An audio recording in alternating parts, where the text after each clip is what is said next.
Celebration of Special Olympics tomorrow in the region. We got a couple issues to cover though first.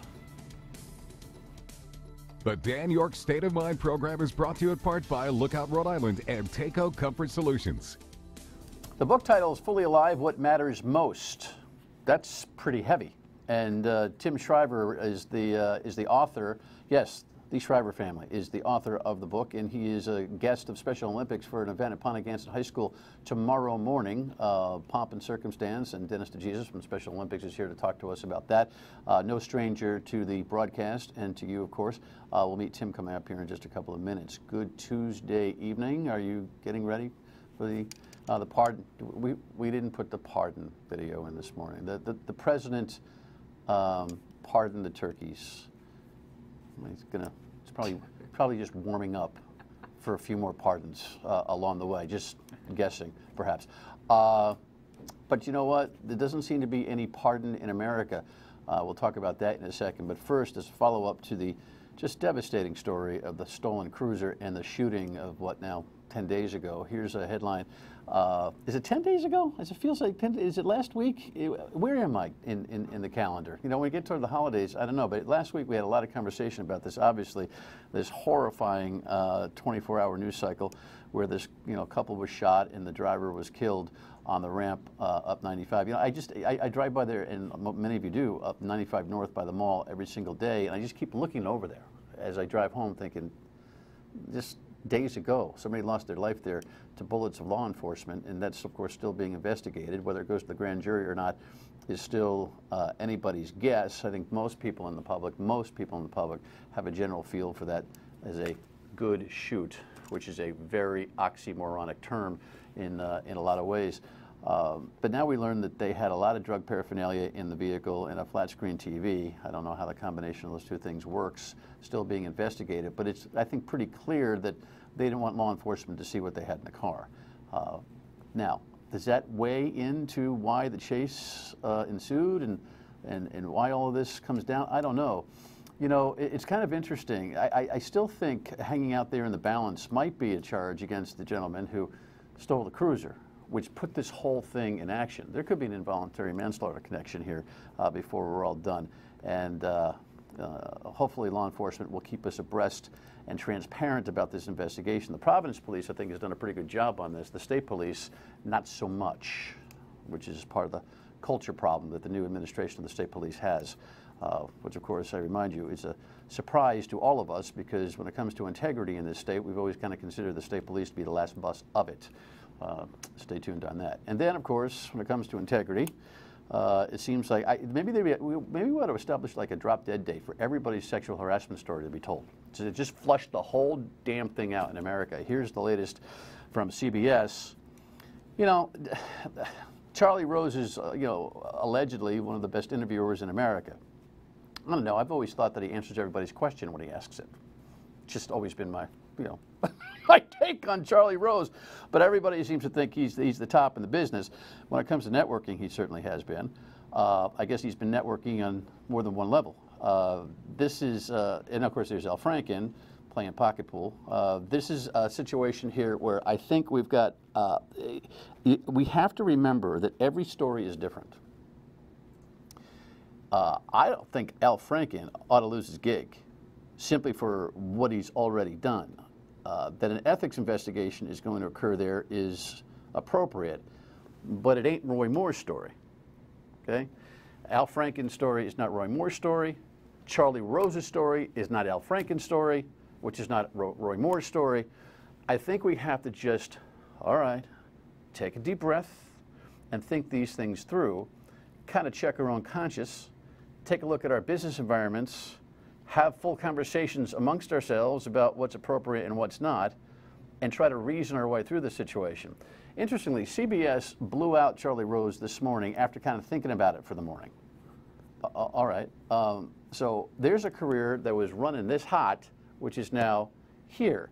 And all I have to ask is this. If this was, did you read the Washington Post story? You should, because it's horrifying. If all of this was going on for such a long period of time and everybody knew that Charlie had a reputation for what he's alleged to have done, why is nobody else culpable? in terms of the responsibility to step up and change the culture? I'm not excusing Charlie Rose, but I'm asking, just Charlie? I'm not talking about the women who feel victimized. I'm talking about the people who knew about the women who say they were victimized. That's a conversation I think we need to have in addition to all the mess that this is in. All right, let's move on to nicer conversations here. Here's a book. You may want to pick it up for the holidays. Fully Alive. Interesting. What matters most? Mr. Shriver, what does matter most? What matters most to you?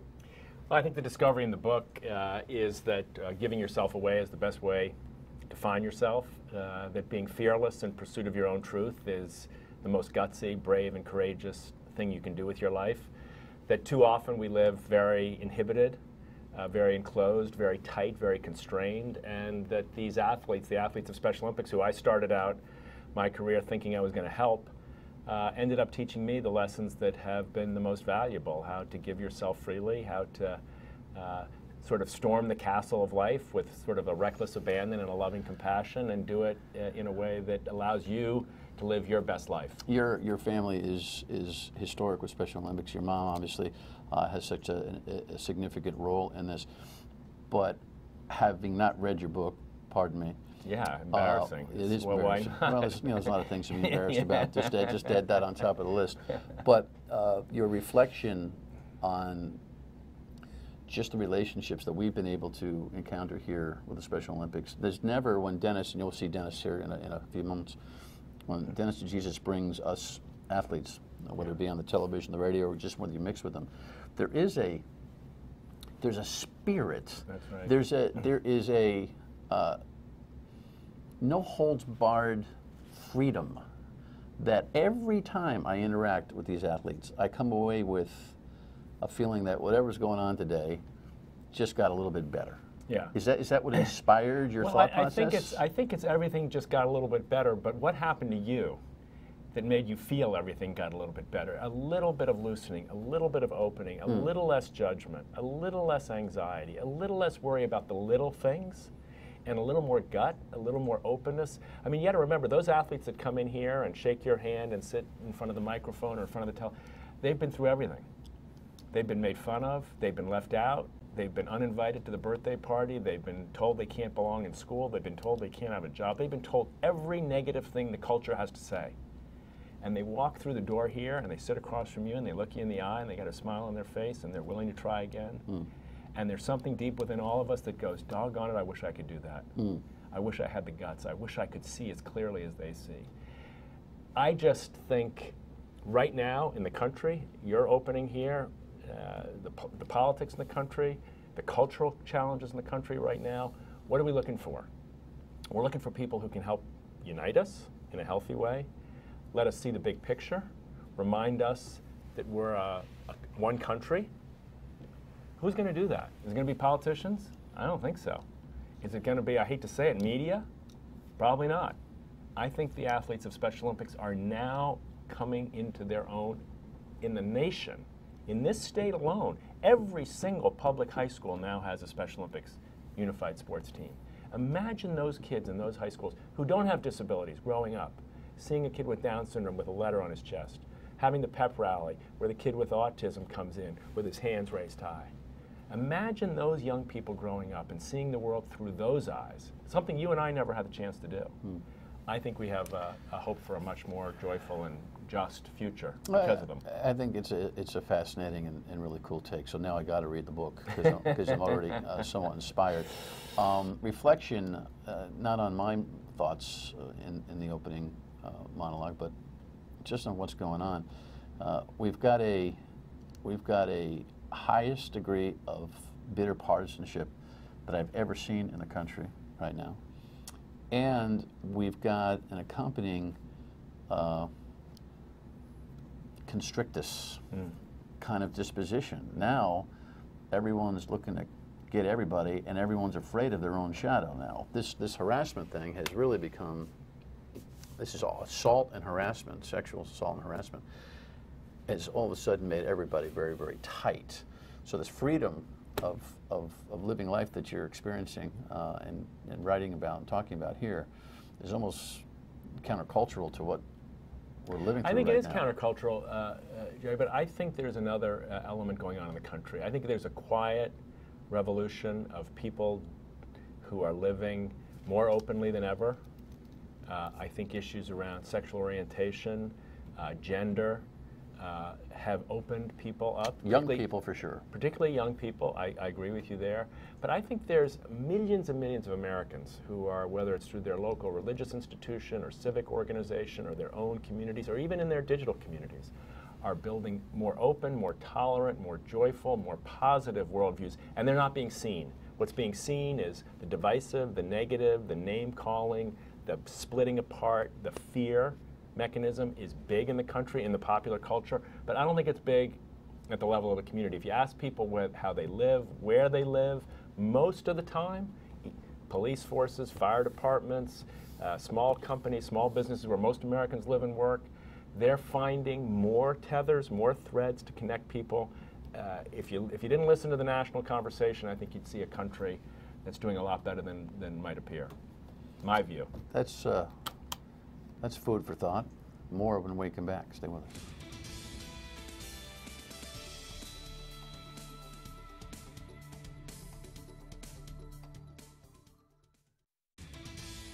Once I came home from my competitions that I've done overseas and around the United States, I proved to myself that I could compete at a high level, and I became a Special Olympic representative at the CCRI men's golf team. No matter if you are a Pawtucket Pacer, a Lincoln North Star, or a Rhodey Ranger, we are all family in one way or another, cheering each other on and just having lots of fun. Special Olympic athlete Chris Lucier, he's a scratch player? Scratch golfer. Well, Gold medalist. how come he's never been here? Gold medalist. Anything that's golf and anything that's anybody I can learn something from. Dennis Present company excluded. Needs to be here. I don't know. How's your game? Yeah. No. You need to get him in. No. Same with that. No. Okay. Gee whiz. Yeah. Mr. DeJesus, how are you, brother? I'm doing great. Dan. You got a big event going on at Pontiac High School, whole sort of dignitary thing. We got a little information on that, right? Public allowed to stop by, or Absolutely. Are they are? Yeah, okay. absolutely. You sure? Pontiac will let The them in doors are open. The Okay, doors good. are open tomorrow. We talked about that. We talked about security. Yeah. And the doors are going to be open tomorrow. What did We'll they welcome do the at community. Pontiac to achieve this Special Olympics honor? They just have an amazing school culture there that totally embraces acceptance, inclusion, respect for those with disabilities and those without disabilities. It's an amazing school culture, and we've recognized that over the 10 years that they've been part of our program. And when we were notified by Washington to select a school in Rhode Island, without a doubt around the table was Pontiac unanimously.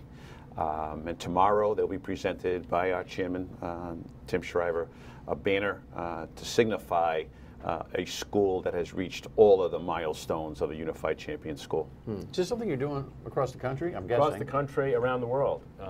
You know, we're doing this in India and China. We're doing this in Japan. I just came back from. I was at a a banner presentation just a few weeks ago in Nebraska. So, you know, some people say, well, that sounds very liberal, you know, acceptance and tolerance. It's not liberal or conservative. It's not Republican or Democrat. It's not red or blue. It's human. It's human. It's American. It's a deeply American ideal. And the people carrying that American ideal right now are the kids. No I'm doubt. sorry to say our generation is not amplifying the ideals of the Declaration or the Constitution, but the kids are. Yeah. They're not reading it as history. They're not reading it as some big cultural statement. They're reading it as human. This is who we are. This is the generation that we're defining. Mm-hmm. It's going to be an inclusive generation. It's going to be beyond boundaries of religion and race and sexual orientation and disability. And I think this is going to be the first generation in history that's going to create an open door for people with intellectual disabilities. All right. Well, you know, this is fascinating conversation, and I want to stay on the Special Olympics theme. But look, you and I are about the same age. I think, Dan, you're probably in the same category. Class of 73. Oh, no, he's older. He's High school class of 73. 6 years older than me and 4 years older than him, but sort of in the That's same. why his golf game's Well, better. here's the thing. That's why the Medicare was so Here's why I important to me can't say that yesterday. you're too old for this conversation. My wife is class of 73. There you go. So, okay, so chew on that if you'd like. You married well. But You're suggesting that our generation, you know, isn't getting it done that way. I don't know. I think we've created at least our parents maybe were a little bit or a lot of bit closed-minded when it came to a lot of the things that we see now as accepted. I think our generation, that is just after, you know, you and I didn't grow up in Vietnam. We were alive. We were little kids. You're a couple years ahead of me. Did we do a bad job? No, I think we're the transitional generation. I think we've sent some messages That's very well put. that you know, I'm not sitting there making Archie Bunker speeches at dinner in front of my kids. So so we created, I think, a more. However, we do carry a little bit of, you know, a little bit of inborn or bred bigotry around, and I'll say some things sometimes that my daughter, who's 22, will say. You can't say that. Dad, or she didn't even conceive of what it is that came out of my mouth, right? So it's been a transition. I don't think we've done a bad job. I just think our politics now is much worse than we are as a people. And I'm not saying that because I'm a Republican or a Democrat. I'm saying it because our politics has become a bullying sport. And when you have a bullying sport, like we've seen in schools, I'm an educator by training, it pervades the entire culture. It creates fear, it creates anxiety, it creates tension, it creates violence. It creates violence. It doesn't just allow violence, it stimulates violence because people are on edge, they're defended, and then they attack. That's what's happened to our politics. God knows why, or who's to blame. Let's not get into that today because that's not our mission. Our mission is to show an alternative. Our mission is to show the country, show the people of Rhode Island that these kids are offering an alternative, not a bullying culture, an acceptance culture, not a name-calling and a labeling culture, but an open, welcoming culture. What do you get when you have that? You get better academic scores, you get better attendance, you get better graduation rates, you get better kids, better citizens, better employees. So, you know, we say let's shoot baskets. Let's put a kid with Down syndrome or autism on a kid who doesn't have a label or a disability, and let's make them both basketball players and see what happens. And I'll tell you what happens. The whole culture changes. Because all of a sudden there's that moment, that spark, that eye-opening moment where the kid goes, oh my God, he's a point guard. He's not a label. He's a power forward. And that changes everything. If you had Chris Lucius sitting here today, he'd be the first one to tell you how he was bullied in high school. Mary Ellen Powers, a global messenger, just named a 50th anniversary messenger, one of 12 athletes selected throughout the country for that honor, will tell you she was bullied in high school. So those stories of bullying were rampant for all of these people, the generation that is growing up now within Special Olympics movement, who are now in their 20s and 30s. We hope to change that culture. And I think Unified Champion School program, Tim mentioned we are now in 38 high schools, 32 middle schools, 70 schools throughout the state of Rhode Island. This is a high-achieving Special Olympics chapter in Rhode Island. It's spectacular. I mean, let's take stock of this. You know, you are old enough to remember Title IX. Mm-hmm. There was a time when we were kids where high schools would have a boys' team and not a girls' team. Now, just in case you don't know, folks, Title IX is the legislation that equalized the investment between men and women, boys and girls in sport. Yeah, so your daughter, my daughters, they can't believe there was a time when you needed a law to force educators to give equipment and fields, time and buses and so on to girls. How's that possible, Dad? They can't believe it.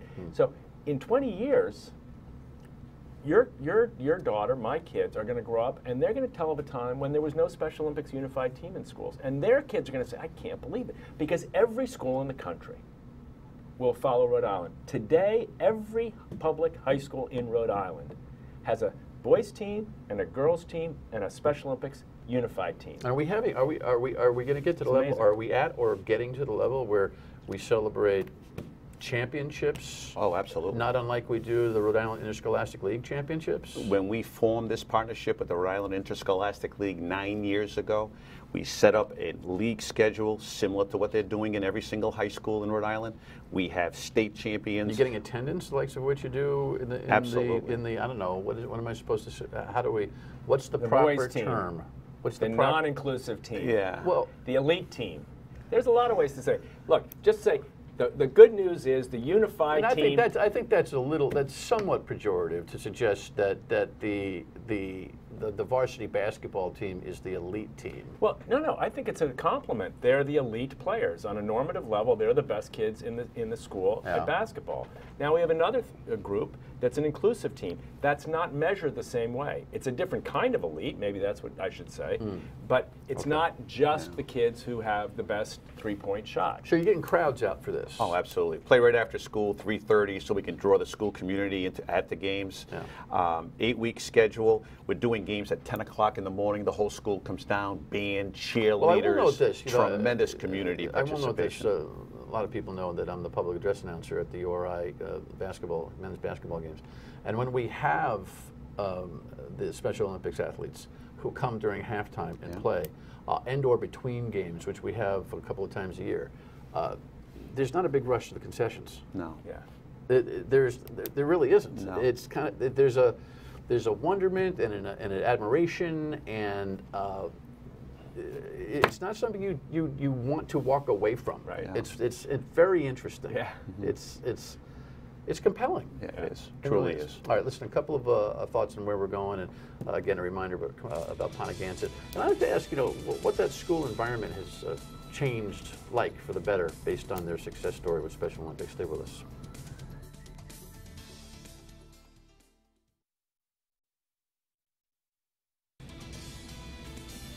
I'm interested to know and to get the educators in at Pontiac High School to talk about how the environment has changed. I know this, when any generation, any person deals with special populations, there's an empathy that is built into your life. I've seen it in my own daughter. She's been working with special needs kids for most of her, she was brought up. My sister's a PhD, deals with autistic children. As a little one, she was involved in that. And it is often said to me, and I don't talk about my family a lot here, but I think it's important to note, my kid is known to a lot of people as someone who's very empathetic, just in her life. Perfect? No. But empathetic and kind. There's a culture that no doubt permeates the mainstream population. It would be interesting to see how Pontiac maybe has transferred its disposition over the course of their investment in Special Olympics and some of the other school systems that have done well too. At the beginning of the school year, the teachers at Pontiac during teacher orientation wrote notes on glass panels throughout the school. Acceptance, inclusion, dignity. In a 3 or 4 month period, not one of those panels has been defaced. No one has erased anything. No one has put an X through anything. And for those, that speaks to the. We'll have a few seconds. For those who harumph over those words, 15 seconds on Look, all of the that. emerging trend in education is to figure out how to teach empathy, how to teach grit, how to teach inclusion, how to teach perseverance, how to teach stress management. All these things have now been shown to contribute to academic achievement, contribute to positive school culture, contribute to positive employability. Businesses are saying it, governments are saying it, these kids are teaching it. Good to meet you, man. Thank you. Thanks for having me. Always good work. Thanks, man. Final word when we come back. We got a funny show tomorrow night. Stay tuned.